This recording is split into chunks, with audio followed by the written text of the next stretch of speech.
Où est passé Ener après l'arc Skypiea? Comment a fini Bankley après son sacrifice sur Impel Down? Que fait Wiper, voire Magellan ou même encore Gaimon? Qu'est-ce que tous ces personnages sont devenus? Ils ont tous été des personnages importants et marquants dans leurs arcs respectifs. Mais aujourd'hui, ils ont complètement disparu du manga pour laisser place à d'autres personnages. Enfin, pas totalement. Il y a plein d'informations données par l'auteur auxquelles on ne fait pas forcément attention, nous disant ce que chacun d'entre eux est devenu pendant que les Mugiwara continuent leur aventure. Sont-ils encore en vie? Qui ont-ils rencontré? Vous allez voir comment Oda crée un univers très vivant à travers ses histoires de couverture. Et après avoir revu les plus de 1000 couvertures de chapitres de One Piece, je peux vous dire que certains m'ont vraiment étonné. Et pour les personnages les plus emblématiques, on va imaginer ce qu'il se serait passé s'ils avaient rejoint l'équipage.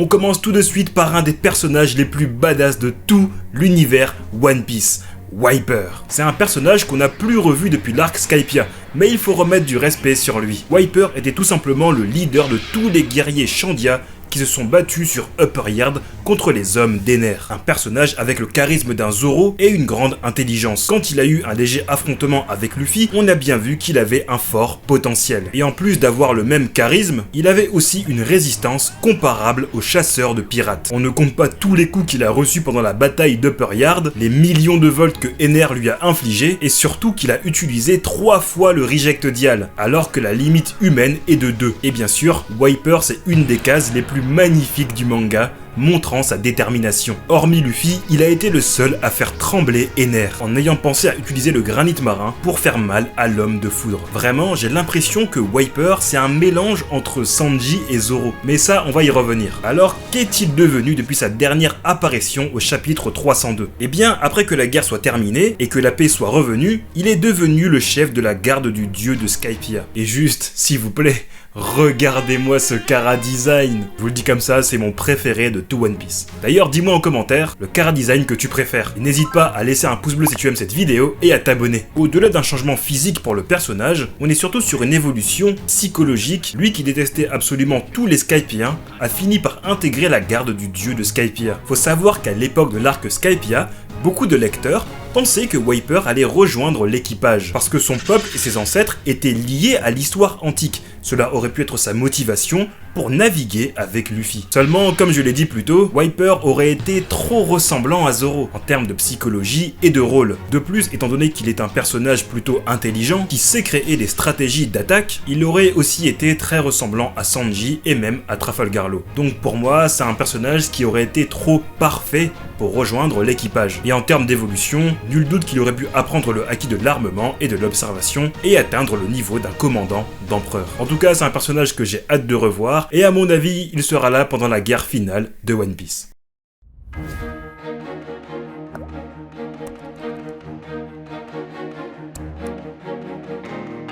Évidemment, je ne peux pas parler de Skypiea sans parler de ce qui est devenu Ener. C'est un des rares antagonistes principaux de Luffy qui n'est pas revenu dans le manga après avoir été battu par le pirate au chapeau de paille. Et pourtant, s'il y en a bien un qui est intriguant, c'est lui. Si vous vous rappelez bien, après avoir perdu contre Luffy, il était secrètement remonté à bord de son arche Maxime et avait pris la direction de Fairyverse, le nom qu'il donnait à la lune qu'il considérait être la terre des dieux. La suite n'est pas dans le manga, mais dans les mini-aventures. Une fois arrivé sur la lune, Ener a découvert qu'il y avait des pirates de l'espace exploitant les ressources du satellite et qu'une ancienne civilisation lunaire habitait sur cette planète, mais l'a quitté il y a très longtemps pour venir sur Terre. Ener fera aussi la rencontre des Spaces, des robots programmés par un scientifique, le docteur Tsukimi, venant de la même île natale que le docteur Vegapunk. Et étonnamment, on retrouve les mêmes Spaces enfouis dans les ruines de cette civilisation millénaire. Ener les rallumera tous grâce à ses pouvoirs, et après avoir battu les pirates de l'espace,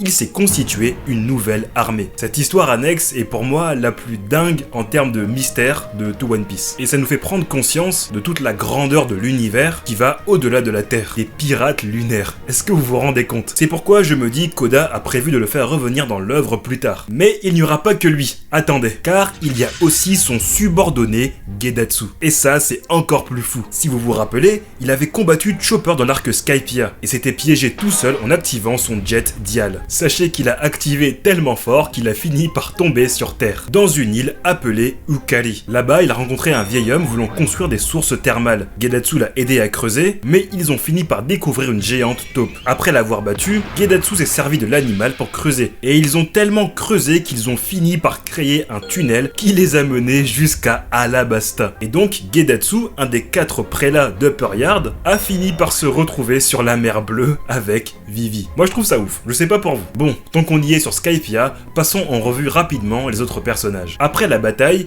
Konis, Lucky et Aisa sont devenus amis et habitent ensemble sur Upper Yard. De plus, Konis et Lucky ont finalement ouvert un restaurant ensemble nommé le Pumpkin Café. Pumpkin fait évidemment référence aux citrouilles, aliment apprécié par les 2 chefs des 2 tribus, autrefois en guerre, qui ont fini par devenir amis, comme on le voit dans la cover du chapitre où ils discutent ensemble devant la cloche d'or. 400 ans de conflit désormais terminés. Et sur la mer bleue, Cricket, Shoujo et Masira ont repris la mer. Ils ne sont plus à la recherche de la cloche d'or, étant donné qu'ils savent qu'elle est dans le ciel, mais sont à la recherche d'un nouveau mystère nommé l'île des rêves. Quant à celui qui les avait battus en combat, Bellamy, lui on l'a revu à Dressrosa, et après Dressrosa, il a décidé de quitter la piraterie, et maintenant il est devenu teinturier et confectionne des Jolly Roger. Finalement, que des bonnes nouvelles pour tout le monde.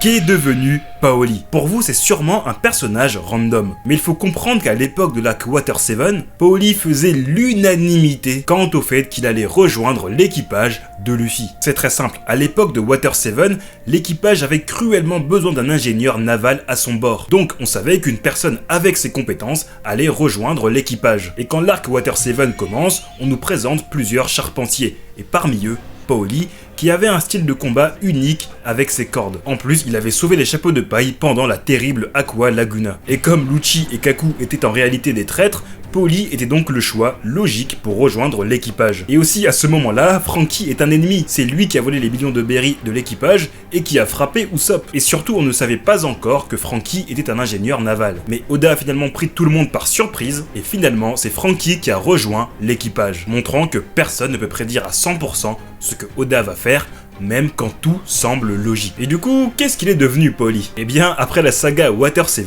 il est devenu le vice-président de la Galeila Company. Bon, en même temps, il restait pas tellement de choix possibles pour Iceberg. Mais malheureusement, il doit toujours des dettes à plusieurs habitants de l'île. Du coup, qu'est-ce qui se serait passé si Paoli avait rejoint l'équipage comme tout le monde le pensait? Bah, le gros changement, c'est que je pense que Franky n'aurait pas rejoint l'équipage. Franky est là pour veiller sur le Southern Sunny. Et même s'il veut faire le tour du monde avec sa création, s'il y avait déjà un ingénieur naval à bord du navire, alors l'auteur n'en aurait pas mis un deuxième. Mais sinon, qu'est-ce qu'il est devenu Iceberg? Celui qui partage beaucoup de points communs avec Franky, dont le plus important, qui est d'avoir refusé l'invitation de rejoindre l'équipage du futur roi des pirates. Oden avait proposé à Franky de rejoindre l'équipage de Roger, et Iceberg a refusé l'invitation de Luffy à rejoindre son équipage. Oui, Luffy avait invité Iceberg dans son équipage. Mais bon, si on fait la liste de tous les invités que Luffy a voulu, il y a plus surprenant que ça. Après la trahison de Khalifa, il a commencé à chercher une nouvelle secrétaire. Et vous vous en doutez, parmi toutes les candidates à ce poste, c'est la fillette de 10 ans qui a été choisie. Quant aux autres habitants de Water 7, comme Kiwi et Mozu, elles ont fini par ouvrir un bar. Tiens, comme Konis et Lucky. Est-ce qu'on n'aurait pas un petit pattern chez Oda là? Et d'ailleurs, ils ont croisé les Risky Brothers, les mecs de Dark Thriller Bark. Ok, tu fais ce que tu veux de cette info, je te l'ai dit quand même. Quant à Kokoro, elle prend des vacances avec Yokozuna. Les anciens de la Franky Family travaillent maintenant dans la Galeila Company, et les agents du CP9, ça on l'a vu tout récemment, certains d'entre eux ont intégré le CP0. Mais n'oublions pas que pendant un moment, ces tueurs en série avaient tout simplement ouvert un cirque. Mais bon, retournons bien plus tôt dans One Piece, parce que là j'ai envie de parler d'un certain personnage.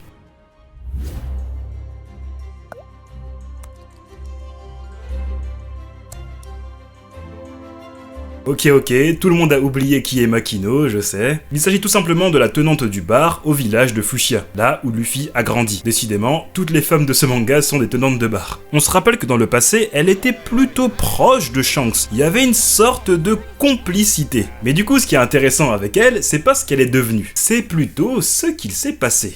On dirait que je raconte une histoire de malade. Parce qu'étonnamment, lorsque nous avons eu des nouvelles de Makino, on a appris qu'elle avait eu un enfant. Et bien sûr, on n'a pas eu d'indication sur qui pourrait pour être le père de l'enfant, même pas un habitant random du village. Et donc t'as compris, il a fallu d'un simple dessin pour que toute la fanbase explose et pense qu'il s'agisse de l'enfant de Shanks. Surtout que ce ne serait pas choquant vu l'âge du bébé. Makino et Shanks auraient eu leur enfant à respectivement 29 ans et 37 ans. Donc évidemment plein de théories sont nées après cela, une disant même que Luffy ne rendra jamais son chapeau à Shanks car il mourra, mais finira par le donner à son soi-disant fils. Bref, dites-moi ce que vous en pensez en commentaire.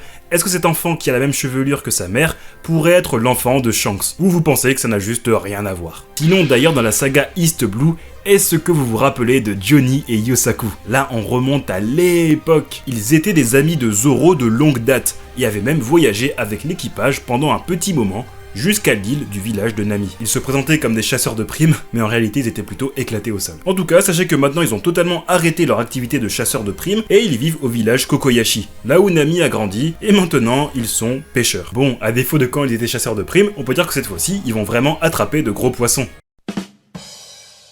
Blague à part, c'est une très bonne reconversion. Parfois on n'est pas fait pour cette vie-là, et c'est bien de le reconnaître. Parlons aussi du marine le plus ridiculisé de l'histoire, celui qui s'était fait massacrer par Sanji dans l'arc Baratier. Après cet arc-là, il est resté dans la marine, et il a fini par être sous les ordres de la contre-amirale Hina. Et du coup, c'est bien lui qu'on voit dans le chapitre 1087 avec Brand New, qui explique que les navires de guerre sont des punching balls de Garp. Et l'homme juste à côté de lui, c'est tout simplement Django, le second de l'équipage du capitaine Kuro, qui avait le pouvoir de l'hypnose, mais finissait par s'hypnotiser lui-même. Après avoir été battu, il a lui aussi rejoint la marine. Ça me fait penser au fait qu'on ne sait pas ce qu'est devenu le capitaine Kuro. Et en parlant de Kuro, Kaya est toujours au village de Usopp, et elle a plein de prétendants qui cherchent à l'épouser, et elle continue ses études afin de devenir docteur. D'ailleurs, je me demande si Kaya pense toujours que les Mugiwara sont à bord du Vogue Mary. Est-ce que quelqu'un lui a dit qu'ils l'ont brûlé et que maintenant il est au fond des océans? Bien sûr, je ne pouvais pas parler des personnages de cette saga East Blue sans parler de Gaimon, l'homme bloqué dans la boîte, qui, si vous ne le saviez pas, est un des rares personnages à avoir rencontré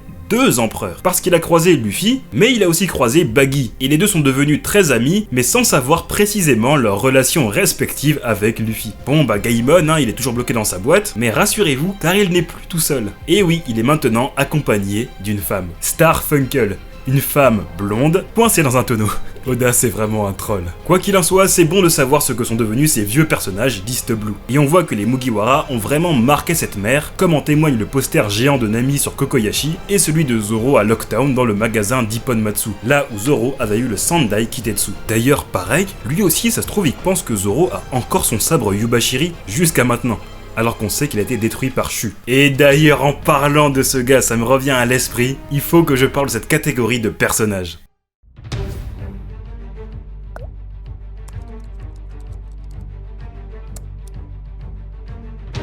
Ouais, il y a quand même un grand nombre de personnages dont on n'a jamais su ce qu'ils sont devenus. Et c'est le cas de Shu. On parle quand même d'un personnage qui a détruit un des sabres de Zoro, et qui a un pouvoir très utile en combat, pouvant rouiller tout ce qu'il touche. Mais juste après que Zoro se soit débarrassé de lui, ou que Usopp se soit débarrassé de lui, parce que oui, dans le manga et dans l'anime c'est pas pareil, Oda ne l'a plus jamais utilisé. Comme si ce personnage avait été introduit pour que Zoro perde le Yubashiri pour avoir plus tard le Shuzui. Sinon, il y a aussi Foxy. Lui, c'est un personnage qui est revenu dans plusieurs arcs hors série, mais dans l'histoire canon, après l'arc Davy Backfight, il n'est jamais revenu dans le manga. Pendant très longtemps, j'ai pensé au fait que les membres de l'équipage de Barbe Noire chercheraient à lui voler son fruit du démon, car c'est un des pouvoirs les plus cheatés de l'œuvre.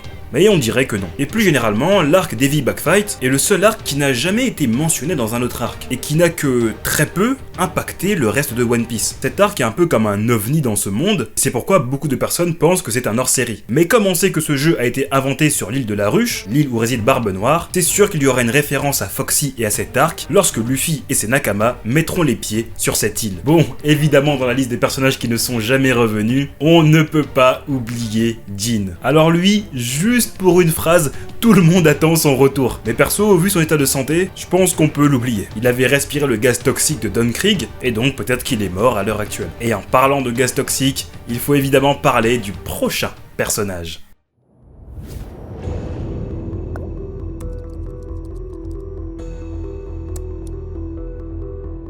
Cette fois, on parle d'un monstre qui n'a pas le respect qu'il mérite. Oui, il faut parler de Magellan, les gars. Dans l'arc Impel Down, c'était tout simplement un monstre. Et c'est le seul personnage qui peut dire aujourd'hui « j'ai battu 2 empereurs ». Bien sûr, à ce moment-là, Teach et Luffy étaient loin de leur niveau actuel. Teach n'avait pas encore le Gula Gula no Mi, et Luffy ne maîtrisait même pas encore le Haki. Mais c'est triste, parce que du coup, si Magellan raconte aujourd'hui à tous les mecs d'Impel Down qu'il a battu Luffy et Barbe Noire il y a longtemps, personne va le croire. C'est un peu comme le grand du quartier qui raconte qu'il a joué avec Benzema en centre de formation. Surtout qu'on sait qu'après l'évasion de Luffy, Teach et son équipage ont été sauvés par Shiryu.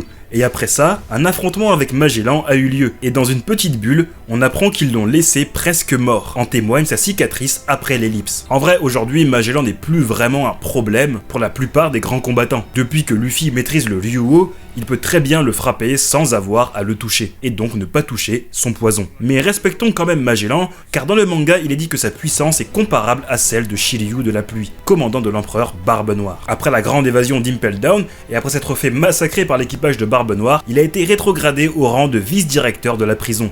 Il retrouve donc le poste qu'il avait 20 ans plus tôt. Oui, car à l'époque de l'évasion de Shiki, Magellan était vice-directeur. D'ailleurs, qui sait, c'est peut-être comme ça qu'il a eu le poste dans un premier temps, en remplaçant le directeur de l'époque qui avait été démis de ses fonctions. Et donc, comme tu l'as compris, c'est Hannibal qui est devenu directeur de la prison d'Impel Down. Quant aux autres gardiens de la prison, ils ont bien changé. Le petit Saldes est maintenant très grand, et la garde Domino a totalement changé de caractère. Bien sûr, le personnage le plus emblématique de l'arc Impel Down, c'est lui.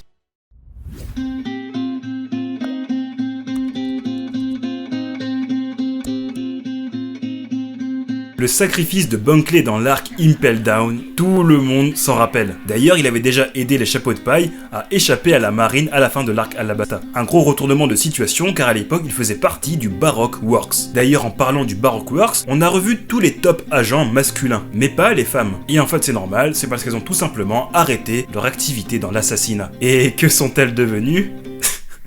Oui, elles ont ouvert un bar et travaillent dedans. Non mais Oda, arrête un peu, donne d'autres rôles aux femmes. Bref, pour en revenir à Mr. Two, c'est au chapitre 548 qu'il s'est sacrifié pour pouvoir ouvrir les portes de la justice et il s'était retrouvé encerclé par les gardes dans la salle de contrôle. Et surtout, face à Magellan. Donc oui, comme vous le pensiez, j'ai le regret de vous annoncer que Bunkley, Mr. Two, Bentham a survécu. Quand j'ai su ça, j'étais complètement choqué, parce que moi je pensais qu'il était mort empoisonné par Magellan, mais non, il a finalement réussi à survivre, et en soi, c'est pas forcément si fou que ça, car en même temps on avait Barbe Noire et son équipage qui venaient de se soigner et allaient débuter leur saccage d'Impel Down avec Shiryu qui venait de trahir la marine. Donc en soi, c'est possible qu'il ait changé d'avis au dernier moment et ait préféré laisser Bunkley pour foncer au niveau 6 d'Impel Down. Et grâce à cela, Bunkley a pu s'enfuir et rester caché. Oui, actuellement, il a pris le rôle d'Ivankov et il est maintenant le nouveau roi ou la nouvelle reine du niveau 5.5 d'Impel Down. Ce fameux niveau qui n'est pas connu par les gardes de la prison où se cachaient beaucoup de criminels. Et en parlant de criminels, il y a cette vidéo là sur les 19 primes de One Piece, toutes supérieures à 3 milliards de berries. Tu verras qui sont actuellement les criminels les plus recherchés du manga. Sinon, porte-toi bien et moi je te dis ciao, à plus.